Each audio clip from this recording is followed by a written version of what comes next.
ভারত থেকে corona vaccine আনার বিষয়ে সংবাদ সম্মেলনে কথা বলছেন বেক্সিমকো ফার্মাসিউটিক্যালসের ব্যবস্থাপনা পরিচালক নাজমুল হাসান পাপন। আমরা সরাসরি চলে যাচ্ছি সেখানে। রাইটসটা বিক্রি করে দেয় টু অ্যাস্ট্রাজেনেকা। অ্যাস্ট্রাজেনেকার ইয়ারলি ক্যাপাসিটি হচ্ছে 200 মিলিয়ন, 20 কোটি ওরা বছরে বানাতে পারে, কিন্তু ওরা 4 বিলিয়নের অর্ডার পেয়ে বসে আছে। সো এখন 2 বছরের মধ্যে দিতে হবে, তো ওদের পক্ষে তো এটা দেওয়া সম্ভব না। তখন ওরা আর কোথায় এটা বানানো যায় অল্টারনেট ম্যানুফ্যাকচারিং ফ্যাসিলিটি খুঁজছিল। তো খুঁজতে গিয়ে ওরা দেখলো যে পৃথিবীতে লার্জেস্ট ফ্যাসিলিটি হচ্ছে সিরাম ইনস্টিটিউট অফ ইন্ডিয়া। ওরা তখন এটাকে বুক করে যে তোমরা রাজি আছো, ওরা রাজি হয়েছে যে আমরা 2 বছর তোমার এখানে এই জিনিসটা বানাবো। সো দিস ইজ হাউ আমরা এখন যেটা বলছি সিরাম ইনস্টিটিউট, এর বেসিক্যালি অক্সফোর্ডের আবিষ্কার করা এবং অ্যাস্ট্রাজেনেকা ভ্যাকসিন নামেই পরিচিত। সো এইটা হলো একটা। এখানটায় যেটা হয় যেটা হয়েছে যে প্রথম থেকে আমি যেটা বলে আসছি যে এইখানটায় কয়েকটা জিনিস খুব গুরুত্বপূর্ণ। প্রথম কথা হচ্ছে এদের যতগুলো ভ্যাকসিন এসছে, আমি আজ থেকে 5 মাস আগে আপনাদের মিডিয়াতে বলেছি, যারাই আমাকে জিজ্ঞেস করেছে, যে 3টা ভ্যাকসিন সবার আগে আসবে বা আসার কথা, এটা তো কেউ বলতে পারে না। এর মধ্যে একটা হচ্ছে ফাইজার, একটা মডার্না, আর একটা হচ্ছে অক্সফোর্ড। এই 3টা আসবে, আসার কথা। এবং এখন আমি বলছি আরও সামনে যদি বলেন আরও দুটো আমি বলে রাখছি, একটা হচ্ছে জনসন অ্যান্ড জনসন, আর একটা হচ্ছে নোভাভ্যাক্স অফ ইউএসএ। এই দুইটাও এখন পাওয়ার কথা। এখন আমি যখন বলছি মার্কেটে আসার কথা, মার্কেটে তো 100টার মতো আছে বোধহয়। তাহলে এটার মধ্যে একটা কনফিউশন থাকে। আমার কাছে আমি তাকেই মার্কেটে আসা বলবো যারা নাকি আইদার ইউএসএফডিএ অথবা ইউকেএমএচআরএ অথবা ডব্লিউএইচও সার্টিফিকেশন বা অ্যাপ্রুভাল পেয়েছে। এইটার পিছনের ব্যাকগ্রাউন্ডটা হলো বাংলাদেশের ইতিহাসে আজ পর্যন্ত যত ওষুধ, যত ভ্যাকসিন আমরা এসেছে এখন পর্যন্ত আছে, এটা আইদার ইউএসএফডিএ বা ইউকেএমএচআরএ অথবা ডব্লিউএইচও সার্টিফিকেশন থাকলে আমরা সাথে সাথে এটার অ্যাপ্রুভাল পেয়ে যাই ফ্রম বাংলাদেশ গভর্নমেন্ট। সো এটার একটা প্রি কোয়ালিফিকেশন দরকার ওদের, কারণ না থাকলে আমরা যেটা নাকি অন্য কোথাও হয়নি কোনো রেগুলেটেড মার্কেটে, সেটা আমরা কখনো রিস্ক নিতে পারি না। সেই জন্য আমরা বলে দিই যে সহজ কথায় British pharmacopoeia BP, USP United States pharmacopoeia অথবা ডব্লিউএইচওর যদি রিকমেন্ডেশন থাকে বা অ্যাপ্রুভাল থাকে আমরা সেটা দিয়ে দিই। সেই জন্য আমরা বলেছি যে এই 3টা কারা পেতে পারে, এই 3টার কোনো একটা বা 3ওটা পেতে পারার যে সমস্ত ভ্যাকসিন, আমি খালি সেগুলোর নামগুলোই বলছি। অন্যগুলোও পাবে হয়তো, কিন্তু ওগুলো একটু পিছিয়ে আছে। আমি বলছি না যে এরা কেউ পাবে না, কিন্তু পিছিয়ে আছে। তো আমরা যেহেতু আগে চাচ্ছিলাম, সেই জন্য আমরা প্রথমেই ফাইজার, মডার্না এবং অক্সফোর্ড এই 3জনের সাথে যোগাযোগ করি এবং ওদের সাথে মোটামুটি আমাদের একটা ভালো যোগাযোগ হয়। ওই যোগাযোগের সময় আমরা জানতে পারলাম যে ওখানটায় ওদের ফাইজারের ভ্যাকসিনটা যেহেতু -70, এটা আমাদের জন্য প্রযোজ্য না, এবং মডার্নার ভ্যাকসিনও -20। সো এটা যদি আমরা আনতে যাই, এটা যদিও $35 $20 বলছে ওরা, কিন্তু আলটিমেটলি এটাকে আমেরিকার থেকে এখানে আনা এবং আনার পরে এটাকে স্টোর করা এবং ডিস্ট্রিবিউট করার জন্য ভ্যাকসিনের দাম যদি হয় $30, এটা $300 পড়বে। আলটিমেটলি খরচ পড়বে $300। সো এইটা আমাদের দেশের জন্য ইটস টু মাচ, এটা সম্ভব না। এবং আপনারা এখনও দেখেন আমেরিকাতে আপনার লঞ্চ করেছে ফাইজার ভ্যাকসিন, মডার্না ভ্যাকসিন, কতজনকে দিতে পেরেছে? এই ওদেরই হিমশিম খাচ্ছে তারা। ওরা এই ভ্যাকসিন তো দিতে পারছে, কয়েকজনকে দিয়েছে এখন পর্যন্ত, কয়েক লক্ষ। কিন্তু আমরা তো এরকম না, আমরা তো ইপিআইয়ের মাধ্যমে একদিনে আমার মনে হয় আমরা 5 লাখ লোককে দিয়ে দিতে পারি, মানে 10 দিনে 50 লাখ দিয়ে দিতে পারি। আমাদের তো এই ক্যাপাসিটি আছে। সো আমি যে জিনিসটা বলছি, সো এটা কমপ্লিকেটেড। সেই জন্য আমরা ওদেরটায় না গিয়ে নেক্সট অল্টারনেট যেগুলো ছিল ওগুলোর মধ্যে একটা ছিল স্পুটনিক, একটা ছিল সাইনোভ্যাক অফ চায়না, আর আরেকটা ছিল অক্সফোর্ড। এখন স্পুটনিক অ্যান্ড সাইনোভ্যাক অফ চায়না আমাদের অ্যাসেসমেন্টে হয়েছে যে ওরা ইউএসএফডিএ, ইউকেএমএচআর অথবা ডব্লিউএইচও পেতে অনেক দেরি হবে। ওরা যদিও ওদের মার্কেটে লঞ্চ করে দিয়েছে, কিন্তু আমরা তো চায়নাতে যদি কোনো, এর মধ্যে লার্জেস্ট ইনভেস্টমেন্টের মধ্যে আছে 1.2 বিলিয়ন ইউএসএ লোন, ইউএস সরকার করেছে 1.2 বিলিয়ন। এছাড়া গেটস ফাউন্ডেশন আছে, ডব্লিউএইচও আছে, গাভি আছে এবং সেপি আছে। এরা সবাই মিলে এটাতে ইনভেস্ট করেছে। যে এখন এইটা একটা ইন্টারেস্টিং জিনিস, কারণ অনেকের মনে অনেক প্রশ্ন থাকে। আমি চাচ্ছি আজকে এটা শেষ করতে, মানে আমি এটা নিয়ে আর একই জিনিস রোজ বলতে চাই না। এখন দেখলাম যে ওরা, আচ্ছা আমরা বললাম ওরা যখন বুক করেছে আমাকে দাও, তো বললো ওরা রিসার্চ রিস্ক নিয়েছে।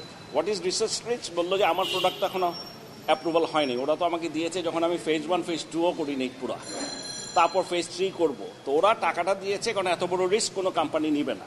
প্লাস ওই সমস্ত দেশের সরকার বলছে যে তোমরা বানিয়ে ফেলো, যদি হয় হলো আর নাহলে এটা নষ্ট হবে, যদি অ্যাপ্রুভাল না পায় তাহলে এটা নষ্ট হবে, কিছু করার নেই, কিন্তু বানিয়ে ফেলো যাতে করে যদি অ্যাপ্রুভড হয় আমরা যেন তাড়াতাড়ি মানুষের কাছে এটা দিতে পারি, জনগণকে এটা দিতে পারি। ওরা এইটাকে নিয়েছে রিসার্চ রিস্ক, কোনো কারণে যদি এটা ফেল করে ওদের টাকাটা মার যাবে, আর যদি সাকসেসফুল হয় তাহলে ওদেরকে এটা সবার আগে এবং খুব কম দামে দিতে হবে, কারণ এটা তো আসলে ওদের টাকাই বানানো, এটা তো কোম্পানির ইনভেস্টমেন্ট না, এটা তো আসলে ফ্রি পাওয়ার কথা ওদের। তো এর মধ্যে গাভি, সেপি, WHO বলেন, গেটস ফাউন্ডেশন বলেন, USA এবং আরও দু একটা দেশ, ইউরোপিয়ান ইউনিয়ন, ওরা হ্যাভ ইনভেস্টেড। এইটা গেল, তখন বললো যে এটা তো আমরা বললাম যে আমাদের পক্ষে রিসার্চ রিস্ক নেওয়া, মানে আমি তখন প্রাইভেট নিয়ে কথা বলছি, নট সরকার। আমি বললাম আমাদের পক্ষে রিসার্চ রিস্ক নেওয়া সম্ভব না। তো বললো যে তোমরা কি সরকারের জন্য চাচ্ছ নাকি প্রাইভেট? আমরা বললাম প্রাইভেট। তো বললো প্রাইভেটের দাম $10। আমরা অনেক নেগোশিয়েট করে বেশ কিছুদিন নেগোসিয়েশনের পরে একটা $8 একটা অল্প কোয়ান্টিটি 5 লক্ষ লোককে দেওয়া যায় এরকম 10 লক্ষ আমরা একটা বুকিং দিয়েছি।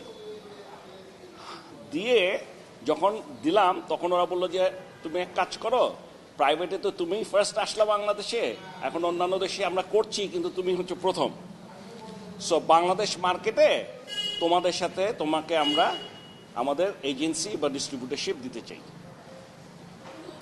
কারণ যদি না দেই তাহলে আমাকে আরেকজনকে দিতে হবে এবং সে আবার মাঝখানে একটা তার পার্সেন্টেজ দিতে হবে, তাতে কিন্তু তোমার দামটা বেশি হয়ে যাবে। আমি বললাম ঠিক আছে দিয়ে দাও, নিলাম।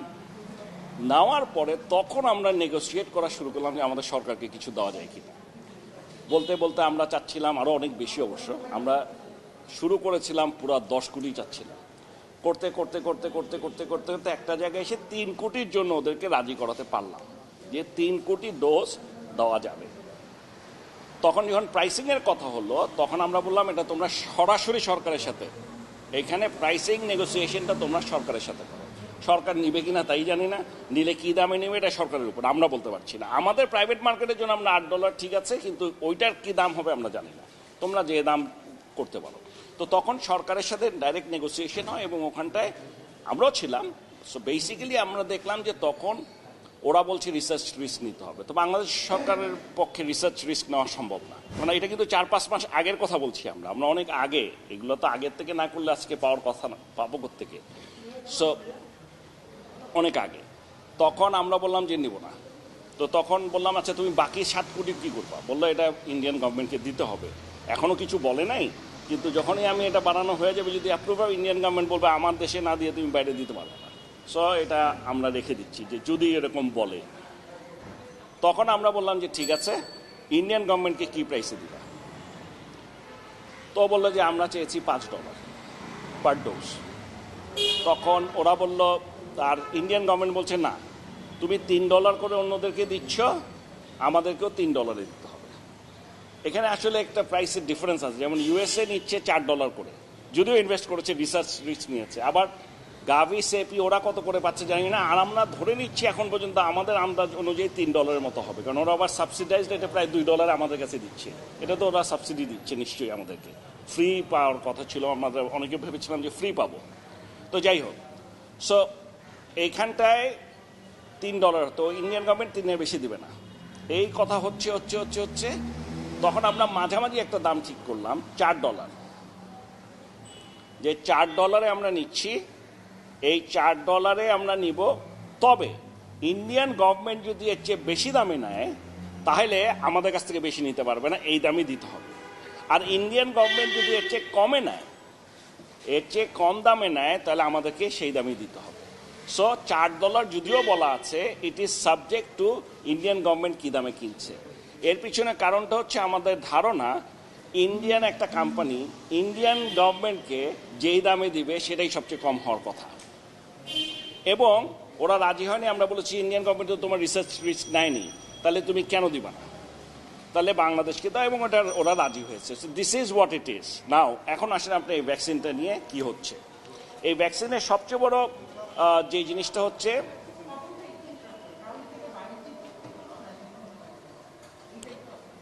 এখানে G2G-র কিছু প্রশ্নই ওঠে না, মানে আমি জানা নাই, মানে এইটা আমাদেরটা আপনারা যে G2Gর কথা বলছেন, স্বাস্থ্য সচিব বলেছে, উনি কোন ভ্যাকসিনের কথা বলছে আমি জানি না, এটা হতে পারে অন্য ভ্যাকসিন, গভর্নমেন্টের সাথে কোনো থাকতেই পারে, আমার জানা নেই।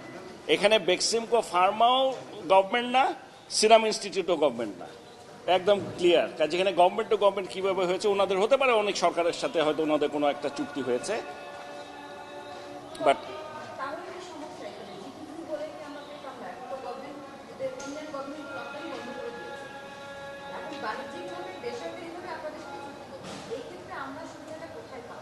না না এখানে আগে শেষ করি আমরা, এটা পরের প্রশ্ন, আগের প্রশ্ন উত্তর জবাব দিই। না না আমি বলছি এখানে সুবিধা অসুবিধা ইস্যুটা না, আমরা একটা জিনিসই জানি। প্রথম কথা হচ্ছে এটা G2G উনি কোন ভ্যাকসিনের কথা বলছে আমরা জানি না, এটা আমাদেরটা না, দ্যাটস ফর শিওর।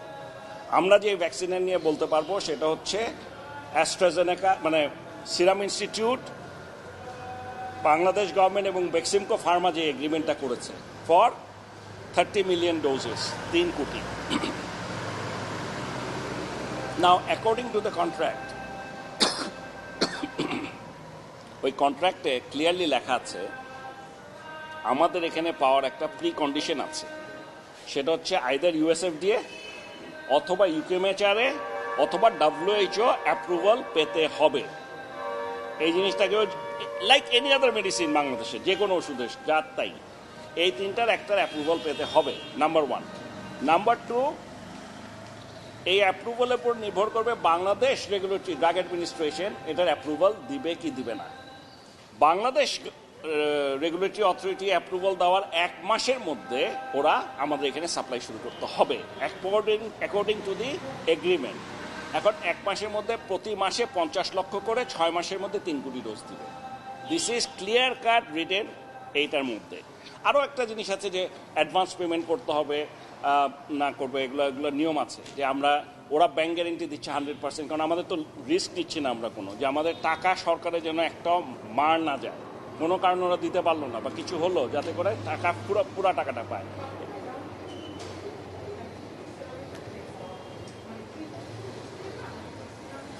এটা আসলে ত্রিপক্ষীয়, এটা হওয়া উচিত ছিল বেক্সিমকোর সাথে সরকারের, কিন্তু আমরা যেহেতু একটা কিছু পার্ট আমরা ডাইরেক্টলি ওদেরকে নেগোসিয়েট করতে বলেছি, সেই জন্য আমরা ওদেরকে রেখেছি। সো আমাদের এইখানটায় ক্লিয়ার কাট লেখা আছে এটা, এবং ব্যাংক গ্যারেন্টি দিব। আমাদের যে ব্যাংক গ্যারেন্টি ওদের দেওয়ার কথা, যে ফুল টাকা রিফান্ড করবে, কোনো কারণে কোনো কিছু হলে আমরা বাংলাদেশের একটা ব্যাংক থেকে নিতে পারবো, ওই ব্যাংক থেকে ব্যাংক গ্যারেন্টিটা আমরা নিয়ে পৌঁছে দিয়েছি গতকালকে। এখন জি, আমরা ব্যাংক গ্যারেন্টি সরকারকে পৌঁছে দিয়েছি, ব্যাংক গ্যারেন্টি। এখন সরকার এখন টাকা দিতে হবে, এটার আবার একটা ডেডলাইন আছে, 1 সপ্তাহের মধ্যে দিতে হবে ব্যাংক গ্যারেন্টি পাওয়ার। সো সেদিক দিয়ে যদি আমি চিন্তা করি এখনও 4-5 দিন সময় আছে। তো আমার ধারণা এইটা একটা বাকি আছে ফ্রম দি গভর্নমেন্টস পয়েন্ট। আরেকটা হচ্ছে রেজিস্ট্রেশন, আমাদের দেশে রেজিস্ট্রেশনটা কবে পাবে। আমরা ডকুমেন্টস সব আগেই জমা দিয়ে দিয়েছি বৃহস্পতিবার, আজকে আবার ফর্মাল একটা অ্যাপ্লিকেশনও করে দিয়েছি to DGDA Beximco for approval, because এটা যেহেতু UKMHRA তো হয়ে গেছে, সেই ডকুমেন্টেশন কাগজপত্র দিয়ে আমরা এটা দিয়েছি যে এটা হয়েছে, এখন আমরা অ্যাপ্রুভাল চাচ্ছি। এখন ওনারা এটা কখন দেবেন না দেবেন সেটা ওনাদের ব্যাপার, এখানে আমরা কোনোভাবেই পার্টি না। সো যেহেতু এটা আমাদের কাজ শেষ, এখন বাকি যেটা আছে সরকারের পক্ষ থেকে। আমি বলছি একটা করে বলি, তাহলে সবই বলে দিব। এইটা হয়ে যাওয়াতে এখন আমি মনে করি এখন সমস্যাটা হচ্ছে যেটা হচ্ছে যে এই নিউজটার কথা আপনারা বলেছেন, সেই নিউজটা আমিও শুনেছি, কিন্তু সত্যি কথা বলতে কি আমরা এখনও এটা নিয়ে অত চিন্তিত না, কারণ আমাদের এগ্রিমেন্টটা হয়ে গেছে এবং ওই এগ্রিমেন্টে ক্লিয়ার কাট বলা আছে আমাদের দেশে অ্যাপ্রুভাল দেওয়ার 1 মাসের মধ্যে তাদেরকে দিতে হবে। And this is an international agreement. এটা 2টা প্রাইভেট কোম্পানির মধ্যেও না, এটা 2টা private company with government. And এই সমস্ত আমরা এত বছর ধরে ব্যবসা করে আসছি, আজ পর্যন্ত আমাদের এখানে কোনো দিন এমন ঘটনা ঘটে নাই যে এরকম একটা এগ্রিমেন্ট করার পরে এটা ডিফল্ট হয়েছে, কারণ এগুলো আমরা বুঝে শুনেই করি, দেখে শুনেই সাধারণত করে থাকি। এক্সেপশনাল কেস হতেই পারে, বাট আল্লাহর রহমতে এখন পর্যন্ত হয়নি। নাও ইন্ডিয়ান গভর্নমেন্ট যেটা বলেছে, which is very logical, Indian government বলেছে ওদের দেশের মানুষকে না দিয়ে এক্সপোর্ট করা যাবে না, এটা শুনেছি। কিন্তু আমি সাথে সাথে বলার পরে আমি ইন্ডিয়ান গভর্নমেন্ট যে ওদের অ্যাপ্রুভালটা দিয়েছে, এই অ্যাপ্রুভালটা দিয়েছে emergency use authorisation for domestic market, ওদের দেশের জন্য ইমার্জেন্সি ইউজ অথরাইজেশন, এটা সব দেশে তাই লাগে, emergency use authorisation for domestic. কেউ বলে না যে ফর ইন্টারন্যাশনাল মার্কেট। মানে ইন্ডিয়ান গভর্নমেন্ট দিলে কি এটা ইউএসএতে নেবে? ইউএসএতে তো এখনো দেয় নাই, সো এটা ওরা ওদেরটাই দিতে পারে। সো এইটা তখন আমার ধারণা এটা it could be one interpretation, কেউ ভুল করছে বা অন্যভাবে করছে, এটা ইট ইজ এ স্ট্যান্ডার্ড। ওখানে কোথাও লেখা নাই যে এক্সপোর্ট করতে পারবে কি পারবে না, তবে এক্সপোর্টের উপর একটা বার দিতেই পারে। আপনারা যদি দেখেন, এই কথাটা বললে আপনারা হয়তো একটু ক্লিয়ার হবেন, যখন নাকি কোভিড-19 প্রথম এই শুরু হলো বাংলাদেশে, তখন সিভিয়ার র মেটেরিয়াল ক্রাইসিস দেখা দিল, এবং ইন্ডিয়া কোভিডের সাথে রিলেটেড যে সমস্ত ওষুধ তখন আমরা শুনেছি যে এগুলা কোভিডের জন্য খুব ভালো, পেশেন্টদের দিলে ভালো হয়ে যাবে, এইগুলোর রপ্তানি কিন্তু বন্ধ করে দিল। এই যে বন্ধ করে দিল, কিন্তু আমরা যে সমস্ত এলসিগুলো করেছিলাম সেগুলো আনতে পেলাম কেন? কারণ এলসি যেগুলো হয়ে গেছে সেগুলো তো দিতেই হবে, ইটস আ বাইন্ডিং।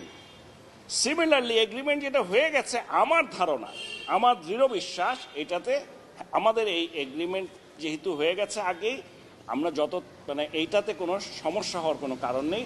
এটা আমি সিরামের সাথেও কথা বলেছি, আমরা আজকেও কথা বলেছি, আমাদের ওদের কাছ থেকেও আমরা এমন কোনো ইন্ডিকেশন বা কিছু পাইনি যে আমাদের এটা দেরি হতে পারে। সেই জন্য আমি কবে নাগাদ আসবে এটাই আমি বলছি। যেহেতু এটা নিয়ে একটা আগে আমাদের ধারণা ছিল, আচ্ছা ওনারা দিবে, যখনই দিল, এটা জানুয়ারিতে দিল কি ফেব্রুয়ারিতে দিল, 1 মাসের মধ্যে আনলেই হবে। কিন্তু যেহেতু এটা নিয়ে একটা নিউজ এসছে, এক্সপোর্ট বন্ধ টন্ধ, এটা নিয়ে একটা ওয়ার্ল্ড ওয়াইড একটা টেনশন হতে পারবে। আমার রিকোয়েস্ট থাকবে যত তাড়াতাড়ি আমাদের সরকারের পার্ট যেটা আছে সেটা হচ্ছে, এক হচ্ছে ওদের অ্যাডভান্সের টাকাটা পাঠিয়ে দেওয়া অ্যাজ পার দ্য এগ্রিমেন্ট, এবং আরেকটা ভেরি ইম্পর্টেন্ট সেটা হচ্ছে রেজিস্ট্রেশনটা আমি তাড়াতাড়ি করতে বলছি না, যত তাড়াতাড়ি ওনারা মনে করেন সম্ভব, মানে আমি বলছি নিয়ম কানুন মেনে যত তাড়াতাড়ি সম্ভব এটা যদি দিয়ে দেয়, 1 মাসের মধ্যে আমরা নিয়ে আসতে পারবো। মানে ওনারা যদি এখন 1 সপ্তাহ পরে দেন, তাহলে 1 সপ্তাহ পর থেকে 1 মাস শুরু হবে। যদি 2 সপ্তাহ পরে দেন, 2 সপ্তাহ পরে আর 1 মাস পরে দিলে তার 1 মাস পর থেকে শুরু হবে। সো এটা সম্পূর্ণ এখন আমাদের এই দুটোর উপর নির্ভরশীল।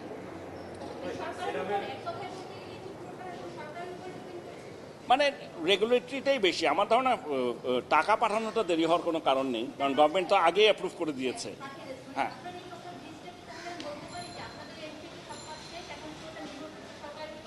আমার এখন পর্যন্ত আমার জানা মতে তাই। এখন যদি রেজিস্ট্রেশন হয়ে যায়, আমরা সাথে সাথে ওদের কাছে বলবো প্রোডাক্ট দাও, ওরা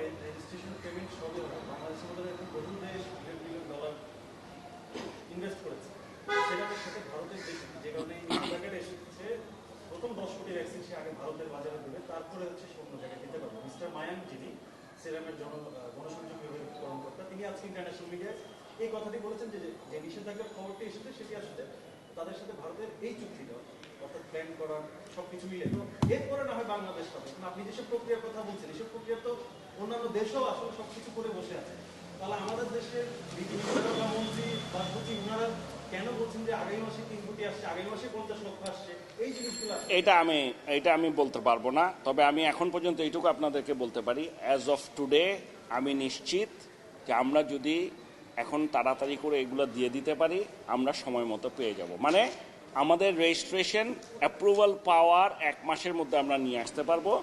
ইনফ্যাক্ট আমরা চেষ্টা করবো আরও আগে আনা যায় কিনা, আমরা যত এটাকে এক্সপেডিট করা যায়, we will try our best.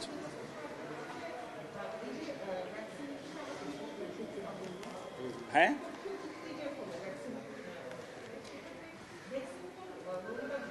ও এটা ভেরি ইম্পর্টেন্ট, এটা নিয়ে অনেক কনফিউশন থাকতে পারে।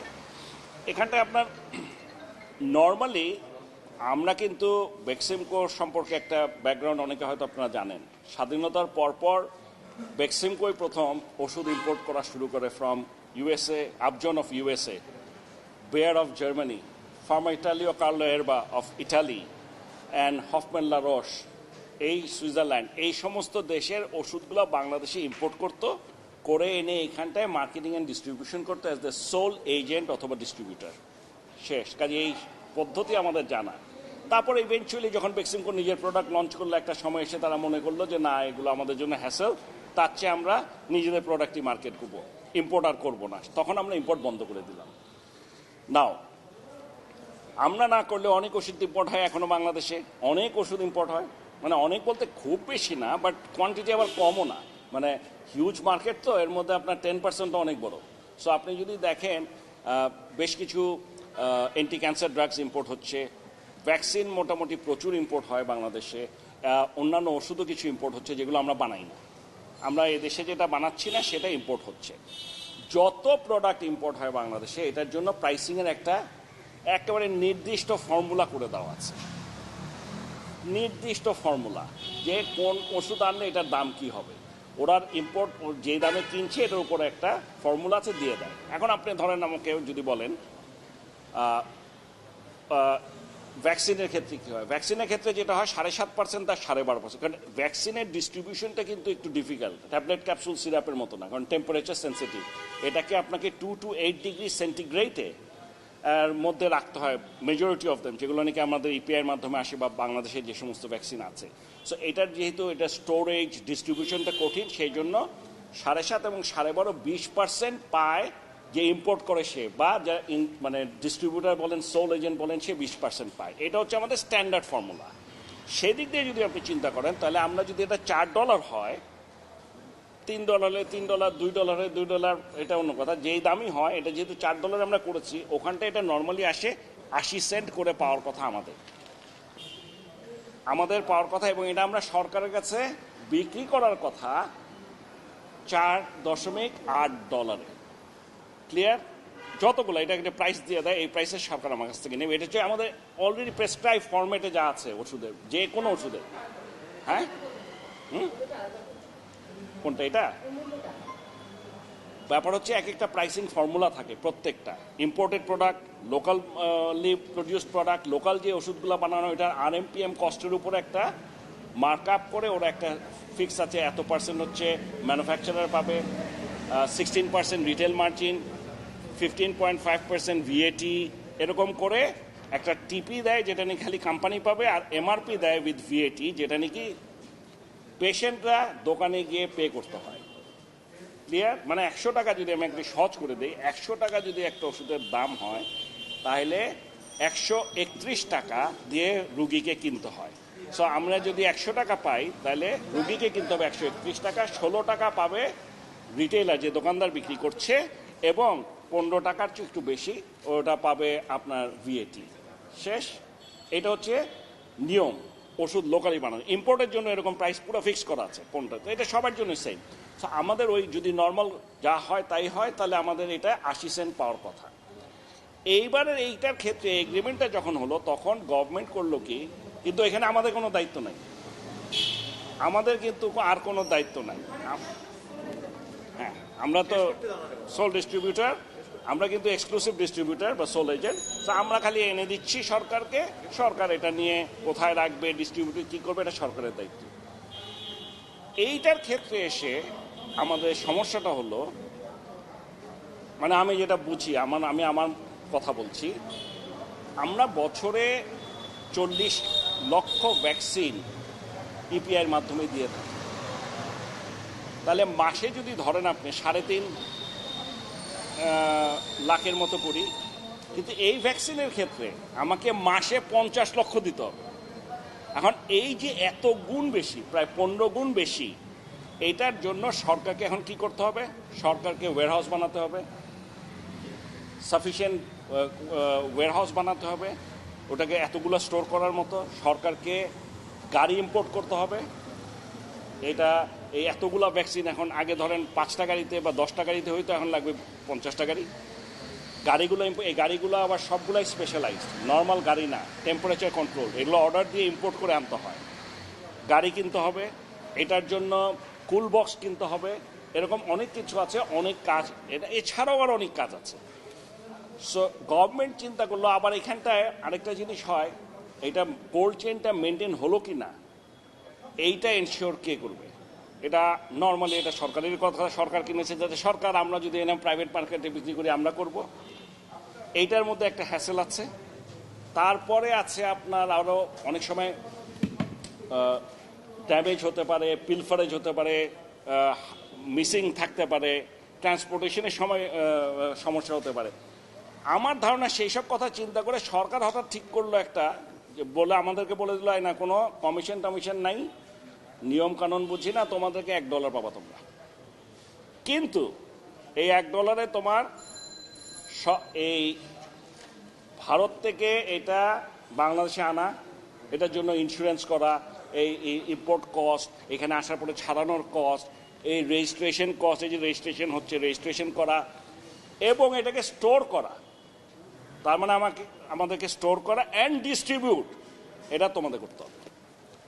আমরা প্রথম দিন থেকে আমি বলে আসছি, আমি এসবে নাই, আমাদের পক্ষে এটা সম্ভব না এত মাস স্কেলে। আপনারা আমাকে কম দেন, আমার আপত্তি নেই, আমাকে 80 সেন্ট দেওয়ার দরকার নেই, 20% দরকার নেই, আপনাদের যা খুশি দিয়ে দেন আমাকে, তাই আমি খুশি। কিন্তু এই এত বড় দায়িত্ব, এটা আমাদের জন্য অনেক কঠিন হয়ে যাচ্ছে, কারণ আমরা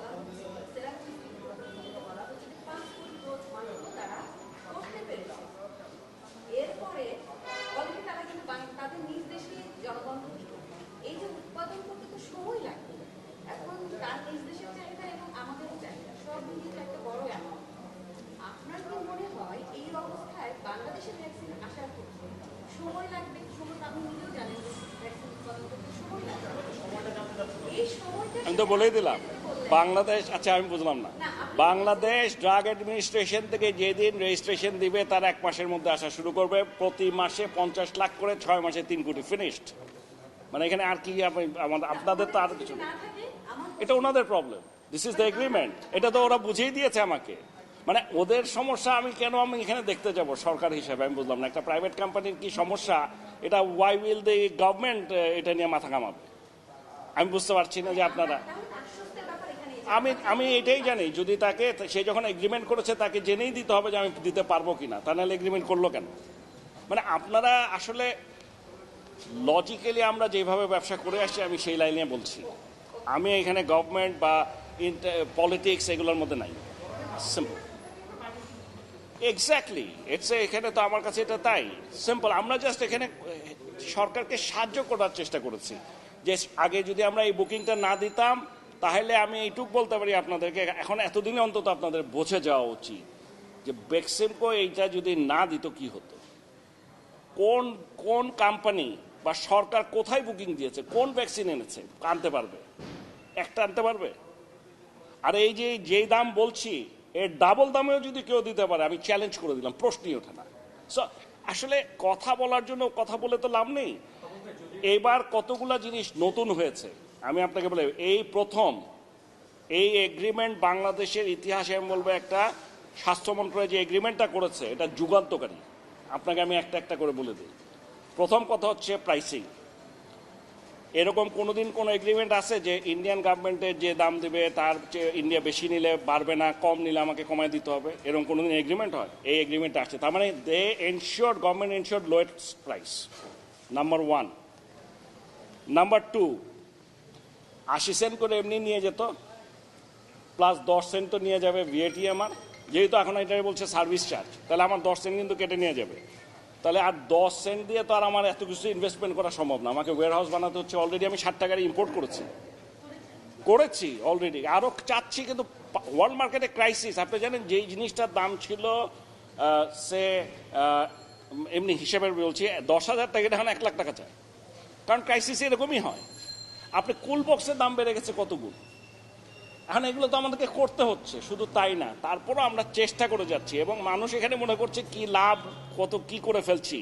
আমি কিন্তু ওপেন সবার সামনে বলেছি, ভাই কে এটা নিতে চাও না, আমি দিয়ে দিচ্ছি তোমাদেরকে, আমাকে মুক্তি দাও। তোমরা যখন এত লাভ মনে হয় কারণ কেউ আসো, আমি তো চাই এটা নাও, আমরা দিয়ে দিতে রাজি আছি। মানে কেউ কাজ না করে কথা বলে তো লাভ নাই।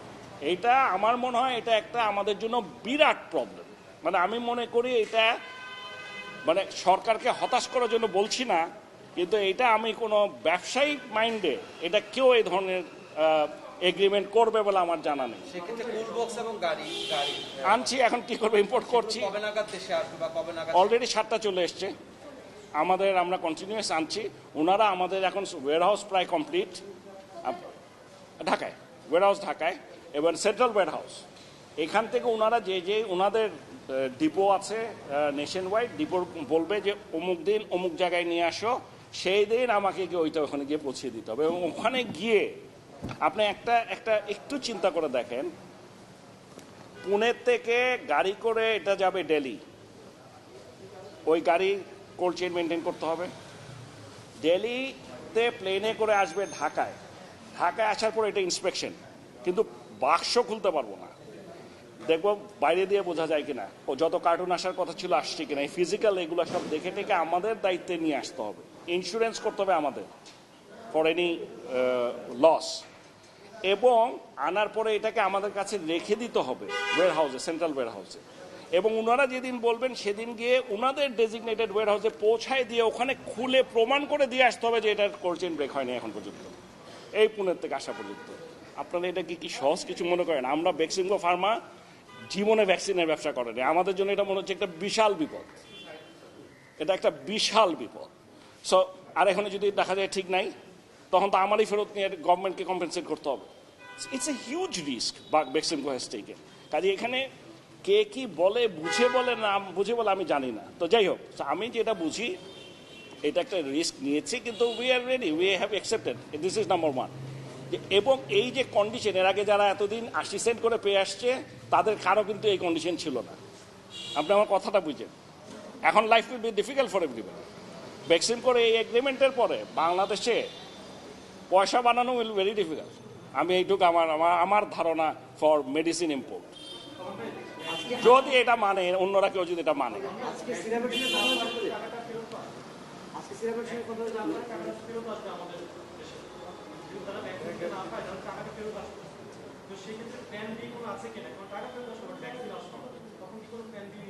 থাকবে না কেন, এটা অবশ্যই বেক্সিমকো যখন করছে তখন তো করছি। আপনার কি মনে হয় আমরা এতদিন বসে থাকতাম? রেমডেসিভির আমরা আসার সাথে সাথে বের করে দেয়নি, মার্কেটে লঞ্চ করিনি, তা আমরা কি বসে থাকবো নাকি? বাংলাদেশ পারে না এমন কোনো ওষুধ আছে, এটা ভ্যাকসিন আছে, ইচ্ছা করলে আমরা ঠিকই বানাতে পারি। কত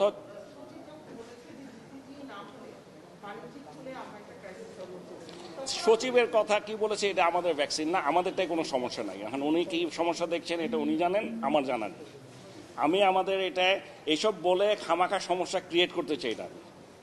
ওখানে WHO কথা বলেছে, তার মানে উনি কি, আমাকে এক পত্রিকা অফিস থেকে ফোন করে বলে উনি বলছে ওখানে আরও 3 মাস লাগাবে রেজিস্ট্রেশন। এটা ওনাদের ইচ্ছা, 3 সপ্তাহ না 3 মাস লাগাক, কিন্তু যেদিন হবে তার 1 মাসের মধ্যে আমি এনে দেবো।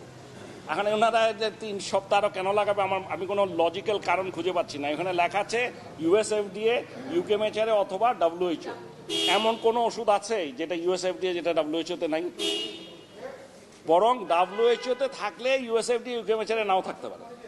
আপনি যদি হিসাব করে দেখেন অনেক কিছু নাও দিতে পারেন, এটা আরও কঠিন। সো যেখানে USFDA বা UKMHR দিয়ে দিয়েছে, ইউরোপিয়ান ইউনিয়ন দিয়ে দেবে উইদিন নেক্সট 3 days, সেখানে মানে WHO না পাওয়ার কোনো কারণই নেই। এখন ওইটার জন্য যদি কেউ বসে থাকতে চায় বসে থাকতে পারে, আমার কোনো আপত্তি নেই। তারপরে যদি বলেন আমি USFDA-র জন্য বসে থাকবো, তা আরও 2 মাস বসে থাকবো, আমার অসুবিধা নেই। কিন্তু আমার কথা হচ্ছে অ্যাজ পার এগ্রিমেন্ট অ্যাপ্রুভাল দেওয়ার 1 মাসের মধ্যে এনে ওরা দেওয়ার কথা। আমরা অ্যাজ বাংলাদেশি কাউন্টার পার্ট, আমরা অবশ্যই ওদের লোকাল এজেন্ট বা ডিস্ট্রিবিউটর, এক্সক্লুসিভ ডিস্ট্রিবিউটর, তাদেরকে সবসময় বলে প্রেশারাইজ করব ওদেরকে এই কন্ডিশন মানতেই হবে। So far we are concern, আমরা এর মধ্যে অন্য কিচ্ছু ঢোকাতে চাই না।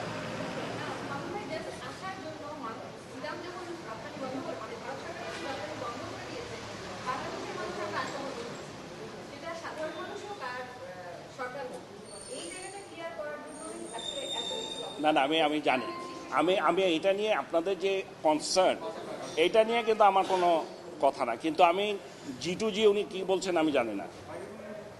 সো এইটাতে G2G মানে তাহলে তো ওদের গভর্নমেন্টের উপর সব নির্ভর করে, ওই কোম্পানিরও কিছু করার না, আমারও কিছু করার নেই।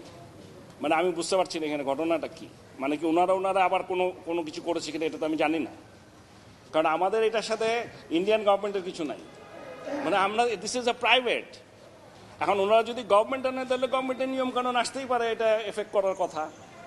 মানে আমি একদম সিম্পল ভাষায় বলছি আর কি, আমি যেটা মনে করি। এত 2 বছর ধরে ব্যবসায়ী, 35 বছর ধরে আমি বেক্সিমকোতে এই ফার্মাসিউটিক্যাল ইন্ডাস্ট্রিতে, this is how we operate. So number 1, so আমার কথা হচ্ছে, আমার কথা হবে যত তাড়াতাড়ি সম্ভব আমাদের এই যে সমস্ত কাজ করার কথা যদি করে ফেলি, এটা আমার ধারণা সমস্যা হবে না। এখানে আরেকটা প্লাস পয়েন্ট আছে, আপনি যদি খেয়াল করে দেখেন, মাননীয় প্রধানমন্ত্রী যখন নাকি ওনাদের প্রাইম মিনিস্টার মোদি সাহেবের সাথে কথা বলেছেন, ওখানেও কিন্তু আমি যেটা শুনেছি, আমি ওখানে ডাইরেক্ট শুনিনি, আমি আপনাদের মাধ্যমে জেনেছি যে ওখানেও কিন্তু বলেছে যে 3 কোটিটা দিবে, এবং আমার জানার মধ্যে দিস ইজ আমাদের এটার কথাই বলেছে যে এটা নিয়ে কোনো সমস্যা হবে না। প্লাস আপনি বলছেন ওরা চাচ্ছে 10 কোটি, বাংলাদেশ নিচ্ছে কত, 50 লাখ, 5 মিলিয়ন, আর ওদের লাগবে 100 মিলিয়ন। 100 মিলিয়ন থেকে 5 মিলিয়ন করে মাসে আসলে it's not going to be a big deal. আমার মনে হয় না এটা নিয়ে ভারতীয় সরকারও কোনো সমস্যা করবে, এটা আমার বিশ্বাস হয় না। অ্যান্ড এটা টোটালি একটা ইন্টারন্যাশনাল ট্রেডের মধ্যে একটা সম্পূর্ণ ভায়োলেশন। এটা আমার মনে হয় না, একটা ভালো কোম্পানি সিরাম ইনস্টিটিউট, বেক্সিমকোরও একটা রেপুটেশন আছে ওয়ার্ল্ড ওয়াইড, আমার মনে হয় না এরকম কিছু হওয়ার সুযোগ আছে। Thank you. বাইরের প্রশ্ন, এটা বাইরে আজকে রেসপন্স আসতে বলতে